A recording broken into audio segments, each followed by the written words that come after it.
sound.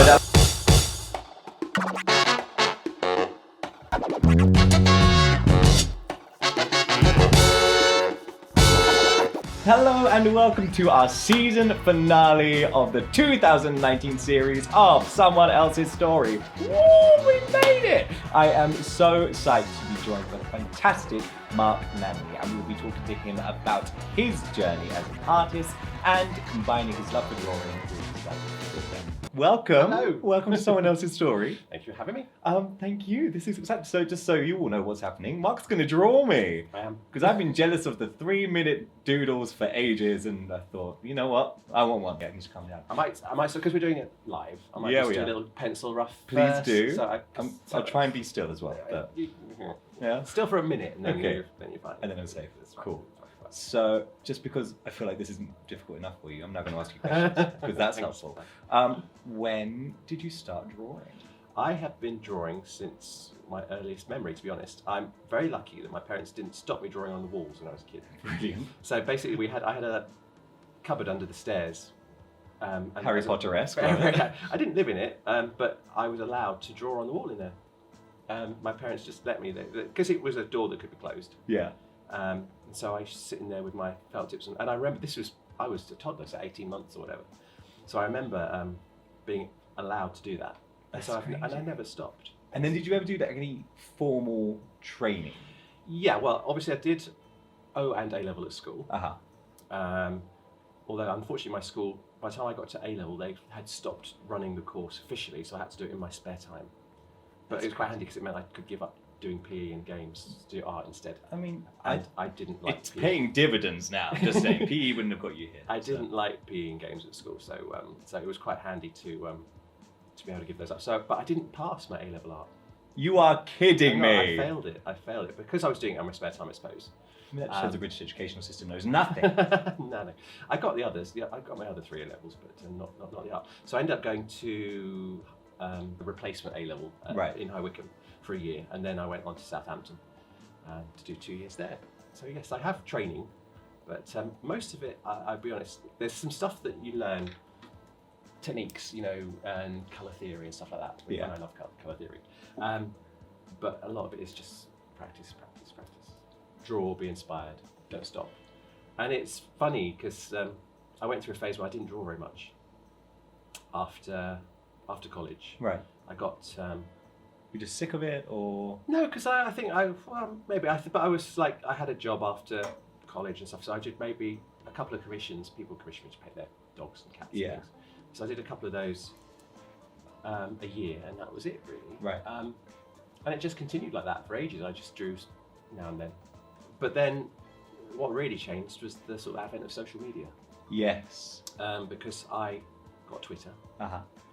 and I started following people, a lot of theatre people, obviously, because as you mentioned earlier, I love theatre. And I just started doing the odd drawing of shows I'd seen and stuff and popping them on. And people sort of liked it, so I started following it. I think the first thing I really did was when Shrek was at Drury Lane, Yeah. I drew Damien Poole as the Mad Hatter. Right. And I think that was the first thing I actually put on Twitter. And then I think the thing that next happened was then I saw a tweet from Ben Stott, who was playing Bok in Wicked. Yeah. And he said he'd really like a Bok comic. So I said, I can do that. So I drew a few comic strips of the Wicked cast, Wicked being one of my favourite shows. Anyway. And that really caught people's imaginations. But I think really the thing that really picked up, obviously, was the 3-minute doodle, which literally was a 3-minute doodle at that point. Yeah. I shouldn't say it out loud, but I used to get a little bit bored on phone calls at work. I had a day job, obviously, and so I used to draw. And in fact, in meetings, I would draw, not take notes, because the way my memory works is very visual. Yeah. So I would look at the page of drawings and remember what happened in the meetings. That's amazing. It's just how my brain works. Did you ever get caught? Did anyone like, what is People that? noticed, but when I Right. explained how it worked and was able to then speak back exactly what had gone on, Yeah. people got used to it. Fine. But so one day I had a post-it note and I was talking on the phone and I just scribbled this this face. It was nobody in particular, it was just Right. a face. And because up to that point, everyone had only seen my work that takes hours and hours and hours. Yeah. For example, I posted a picture of a cat that had taken me 50 hours to draw. And so I really wanted people to know that I was capable of more than this scribble. Yeah.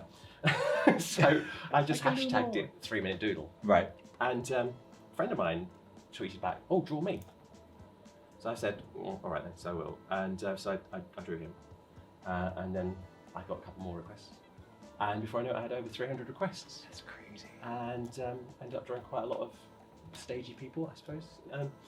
And yeah, it was really fun. But I was doing it in my spare time, and obviously for free. So I thought, well, Life of an artist. yeah. And well, this is, and they were 3 minutes. The first dozen were probably about 3-4 minutes, and that was fine. But then I started, because I'm a perfectionist, because I don't like doing things that aren't quite so, I started taking longer. So I started taking 5 minutes, then 6 minutes, and 8 minutes. And I thought, well, I can't keep doing these at work. I need to actually do that job they're paying me to do. At home. So I started doing that at home, and doing a bit longer. And then Cats was on at the Palladium, and I drew Nicole Scherzinger as Grisabella, and tweeted it. Didn't expect anything from that really, but fortunately I had friends who were in the cast, and thanks to them she saw my tweet and retweeted it. And before you know it, 3-minute doodle had thousands of followers, which was brilliant. It was absolutely fabulous. So, and that was really it. So thank you, Nicole Scherzinger. Loving your work. And Carrie Hope Fletcher and Tom Fletcher as well were brilliant at retweeting my stuff and getting people looking. Shout out to all you beautiful people. So, rewinding a little bit, where did the love for theatre come from? The first thing I remember seeing at school was a touring production of Joseph in Windsor. Brilliant. Joseph was played by the guy who was the presenter from Watch, which you're not old enough to remember as a so kid. sorry. Kids program. I'm not as old as I look. No, I'm far older than I look. But, and I remember that, and I think I also saw Run for Your Wife at Windsor Theatre as well, because I lived quite locally to Windsor. So, but the first thing I think I saw in London was Phantom. When Michael Crawford was still Phantom. Nice. Yeah, that was a school trip. That was brilliant and haunted me, because where I was sitting, literally, when he was on the back of the angel, he was literally singing right at me. Sing to me, Michael. It was amazing, amazing. And then I saw Daniel Day-Lewis and Judi Dench at the National. Cash, so cash. As one does. And I don't know, it really picked up. And one of the first people to commission me to do a drawing after I finished college was my old English teacher. Right. Who has become one of my closest friends. And she has a great love of theatre as well. So we used to arrange to go to the theatre a couple of times a year. Amazing. And that built and built and built until, well, last year I think I went 76 times. Jeez. I do love going. I just enjoy it. And I love that escape. And I love seeing, I mean, I know I have talent, but my talent is very isolating and very, I don't normally have anyone around when I'm drawing. I'm normally very We're so outside of your comfort zone right now. Locked away. So for me, when people are sharing their talent so publicly on stage and being so wonderful, it's just incredible. I just get lost in it. I think it's amazing. And to be able to make friends with people who do that, for me, it's just wonderful.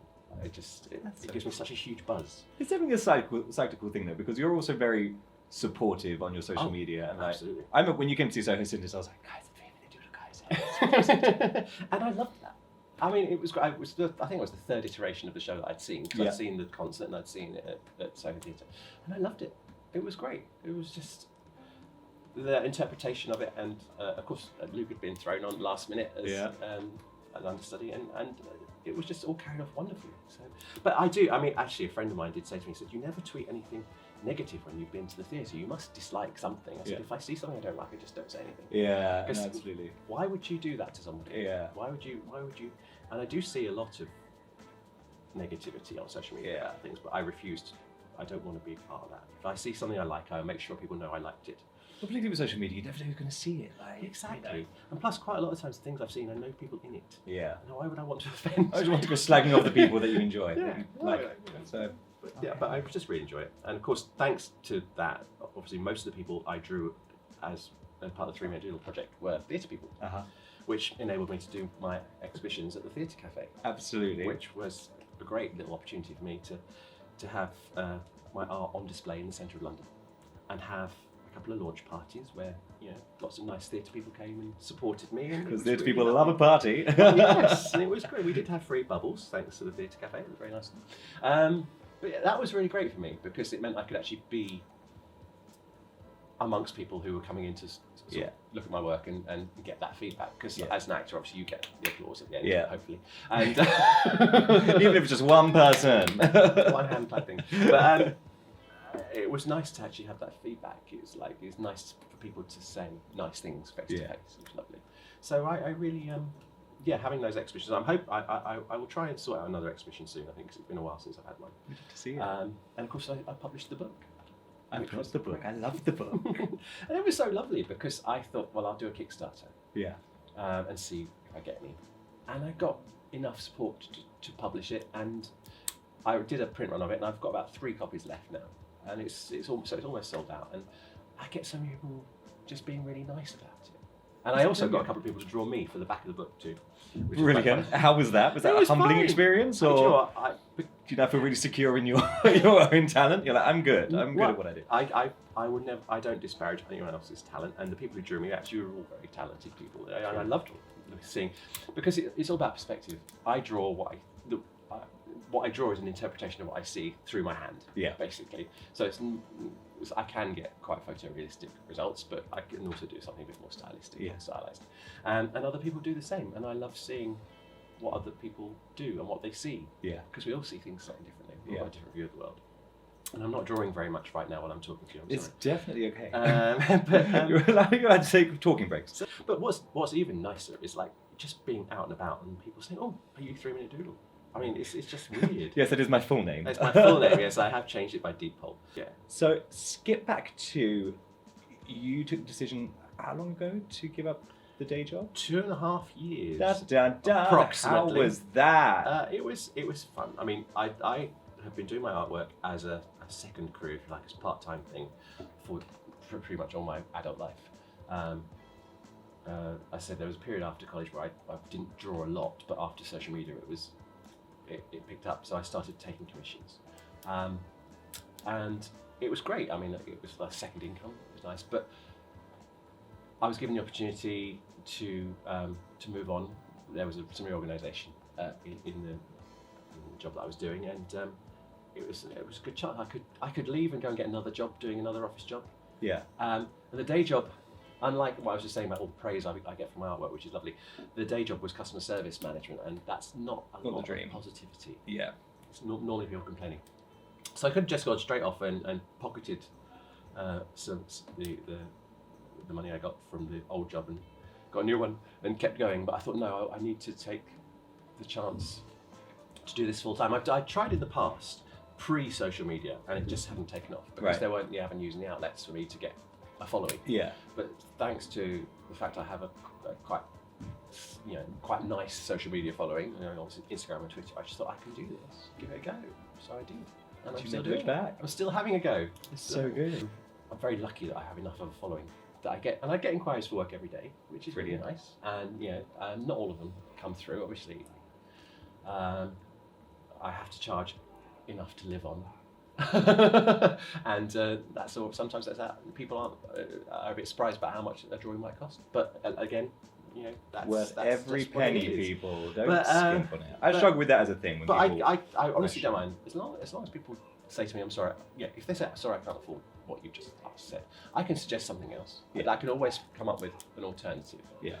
And with this being the run up to Christmas, this is my busy time, so this is good. So I do make sure I put out lots of social media messages about, if you want something for Christmas for someone, please let me know well in advance. Don't ask me the week before. It has happened that somebody contacted me a couple of years ago on the 23rd of December, asking for a full colour portrait for someone for Christmas. I said, well, how long do you think that's going to take me?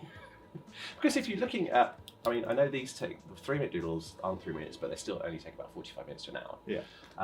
But if you're looking at one of my full colour portraits, that's 25 to 30 hours work.